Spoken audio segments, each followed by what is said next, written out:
ഹബീസ് ചുമ്മാട്ടിന്റെ പുതിയതിലേക്ക് സ്വാഗതം. അപ്പൊ ഇന്നത്തെ വീഡിയോ എന്ന് പറയുന്നത് വേറെ ഒന്നല്ല, നമ്മൾ ചെയ്യാൻ വേണ്ടി പോകുന്നത് 6th സ്റ്റാൻഡേർഡിന്റെ ക്രോബോയ് എന്ന് പറയുന്ന ഒരു പാഠമാണ്. സോ ഇവിടെ നമ്മൾ 6th പഠിച്ചിട്ട് കുറെ നാളായി. അപ്പൊ നമുക്ക് ഇത് നോക്കാം. നോക്കാം. ഇവിടെ ഫസ്റ്റ് തന്നെ കുറച്ച് ഒരു ചെറിയ പാരഗ്രാഫ് തന്നിട്ടുണ്ട്. Let's read A story of A shy and quiet boy who had incredible talents that made him special in his own way. അതായത് ഇതെന്ന് പറയുന്നത് ഒരു ഇൻക്രെഡിബിളിന്റെ മീനിങ് എന്താണ്? അവിശ്വസനീയമായ.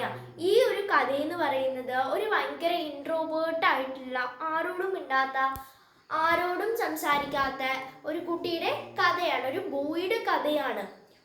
ഓക്കെ, ഈ കഥയുടെ പേരാണ് ക്രോബോയ്. എന്തുകൊണ്ടാണ് ഈ പേര് വന്നതെന്ന് നമുക്ക് പിന്നീട് സംസാരിക്കാം. അവൻ്റെതായ രീതിയിൽ ആ അവിശ്വസനീയമായ കഴിവുകൾ കണ്ട് അവൻ എന്തായിരുന്നു? അവൻ വളരെയധികം പ്രത്യേകമായിരുന്നു, അവൻ ഭയങ്കര സ്പെഷ്യൽ ആയിരുന്നു എന്ന് പറയാണ്. നമുക്ക് ഈ കഥയിൽ തുടങ്ങാം. ക്രോബോയ്.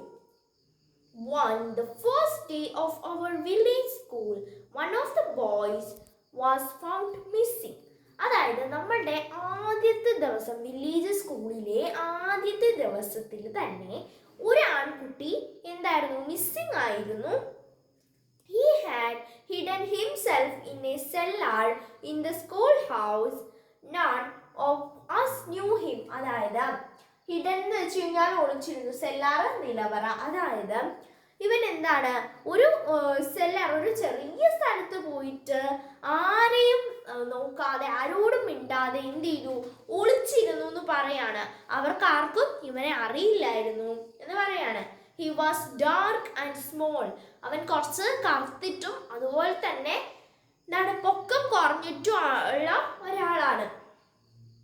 He looked different from the other students. അവൻ മറ്റുള്ള കുട്ടികളിൽ നിന്നും വളരെ വ്യത്യസ്തമായിരുന്നു കാണാൻ.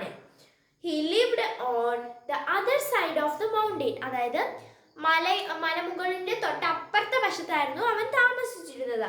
Because of his size he was nicknamed Chibi. എന്താണ്? അവന്റെ സൈസിന്റെ അടിസ്ഥാനത്തിൽ അവനെ എല്ലാവരും ചിബി എന്നായിരുന്നു വിളിച്ചിരുന്നത്. എനിക്ക് ആ പേര് ഇഷ്ടപ്പെട്ടു ഗൈസ്. നിക്നെയിം എന്ന് വെച്ച് കഴിഞ്ഞാൽ ഇരട്ട പേര്, നിങ്ങൾക്ക് എല്ലാവർക്കും അറിയായിരിക്കും. Next, which മീൻഡ് tiny boy. അതായത് ഇതിന്റെ മീനിങ് എന്ന് വെച്ച് കഴിഞ്ഞാൽ ടൈനി ബോയ്, കൊച്ചു ചെറുക്കൻ, കൊച്ചുകുട്ടി ആണ് ഇതിന്റെ അർത്ഥം. ഇനി നെക്സ്റ്റ് പാരഗ്രാഫ് നോക്കാം. This strange boy was too scared of our teacher to learn anything. He was too scared to make friends with other children. അതായത് ഈ കൊച്ചുകുട്ടിക്ക് ഭയങ്കര പേടിയായിരുന്നു ടീച്ചർമാരോട് സംസാരിക്കാനും, ടീച്ചർമാരോട് എന്തെങ്കിലും ചോദിക്കാനും, അതുപോലെ തന്നെ മറ്റു കുട്ടികളുമായിട്ട് ഫ്രണ്ട്ഷിപ്പ് ഉണ്ടാക്കാനും ഒക്കെ ഭയങ്കര പേടിയായിരുന്നു. So he was left alone at study time and play time. എന്താണ്? അതുകൊണ്ട് തന്നെ അവൻ എന്തായിരുന്നു? സ്റ്റഡി ടൈം, പഠിക്കുന്ന സമയത്തും അതുപോലെ തന്നെ പ്ലേ ടൈം, ഇവിടെ ജസ്റ്റ് എന്താണ്, കളിക്കുന്ന സമയത്താണെങ്കിലും അവൻ ഒറ്റയ്ക്കായിരുന്നു. ഇവിടെ പറയാണ് he was always at the back of a class and at the end of a line. അതായത് ഒരു ക്യൂവിൽ നിൽക്കുകയാണെങ്കിൽ ഏറ്റവും പുറകിലും, ക്ലാസ്സിൽ ഇരിക്കുകയാണെങ്കിൽ ഏറ്റവും ബാക്കിലത്തെ ബെഞ്ചിൽ ഒറ്റയ്ക്കുമാണ് അവൻ ഇരുന്നിരുന്നത്. But Chibi found many ways to pass the time and amuse himself. അതായത് അവനെ തന്നെ രസിപ്പിക്കാനും, അവനെ അമ്യൂസ് മീൻസ് രസിപ്പിക്കുക. ഓക്കെ, അവനെ തന്നെ രസിപ്പിക്കാനും, അവനെ തന്നെ എന്താണ്, അവനെ തന്നെ ഒരുപാട് ഇപ്പൊ എന്തുവാ പറയാ, അവന് സമയം പോവാനും ഒക്കെ ആയിട്ട് അവൻ തന്നെ കുറെ വഴികൾ അവന് ഉണ്ടായിരുന്നു.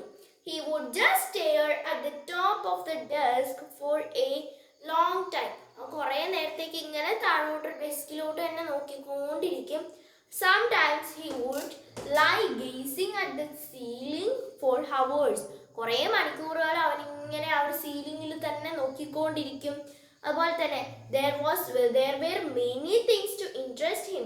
അത് അവിടെ ഒരുപാട് കാര്യങ്ങൾ അവനെ എന്താണ് രസിപ്പിക്കാൻ, അവനെ ആകാംക്ഷിക്കുക, എന്താണ് അവനെ ഇഷ്ടപ്പെടുന്നതായിട്ടുള്ള ഒരുപാട് കാര്യങ്ങൾ ഉണ്ടായിരുന്നു.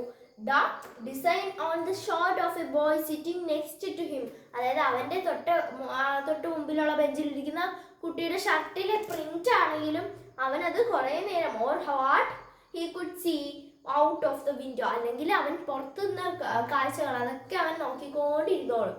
In the playground Chibi would just close his eyes and listen to the wonderful sounds that came from near and far.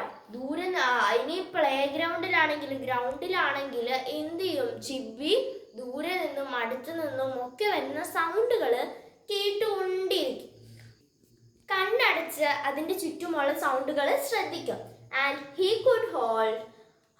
could hold and watch insects and grubs that most of us wouldn't touch or even look at. അതായത് ഈ ഒരു ചിബി എന്ന് പറയുന്ന ഒരു കൊച്ചു പയ്യൻ എന്ത് ചെയ്യും? നമുക്കൊക്കെ ഏറ്റവും അറപ്പുള്ള ഇൻസെക്റ്റുകളെയൊക്കെ പിടിച്ചിങ്ങനെ കയ്യിൽ വെച്ചിട്ട് അതിനെ തഴുകുകയും അതിനെ കുഴി തോണ്ടി എടുക്കുകയും ഒക്കെ ചെയ്യും. ഓക്കെ, അപ്പോൾ ഇന്ന് ഇത്ര പഠിച്ചാൽ മതി. ഓക്കെ, അപ്പോൾ ഇന്നത്തെ വീഡിയോ ഇത്രയുള്ളൂ. എല്ലാവർക്കും ഇഷ്ടപ്പെട്ടിരിക്കുന്നു. ഇഷ്ടമാണ് സബ്സ്ക്രൈബ് ചെയ്യുക, ലൈക്ക് ചെയ്യുക, ഷെയർ ചെയ്യുക, സപ്പോർട്ട് ചെയ്യുക. അപ്പോൾ ഇത്രയുള്ളൂ. ബൈ.